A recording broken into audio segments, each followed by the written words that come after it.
જય માતાજી મિત્રો, સ્વાગત છે આજના નવા વિડીયોમાં। આજે તારીખ છે 23/8/2026 ને ઘણા બધા ખેડૂતો મિત્રોની કોમેન્ટો આવતી હતી કે સાંજના દાંતીવાડા ડેમના તાજા અને લાઈવ સમાચાર લાવો।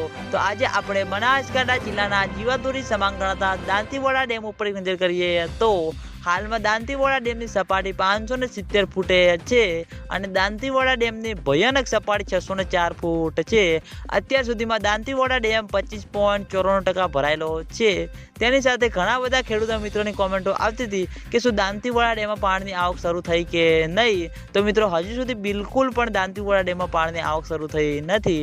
આગામી દિવસોમાં વરસાદનો એક નવો રાઉન્ડ આવી રહ્યો છે, એટલે માઉન્ટ આબુ, આબુ રોડ, અમીરગઢ, રાજસ્થાન ત્યાં આગળ સારો એવો વરસાદ વરસે અને બનાસ નદીમાં પાણીની આવકમાં વધારો થશે। પછી મિત્રો દાંતીવાડા ડેમમાં પાણીની આવક શરૂ થાય તેવું લાગી રહ્યું છે અને દાંતીવાડા ડેમમાં પાણીની આવક શરૂ થશે તો સૌથી પહેલા તમને બધાને આ ચેનલ દ્વારા વિડીયો બનાવીને જાણ કરવામાં આવશે। એટલે તમે બધા અમારી ચેનલ ઉપર નવા હોય તો વિડીયોને લાઈક કરી દેજો, કોમેન્ટ કરી દેજો અને ચેનલને સબસ્ક્રાઈબ પણ કરી દેજો। તો મિત્રો જય માતાજી।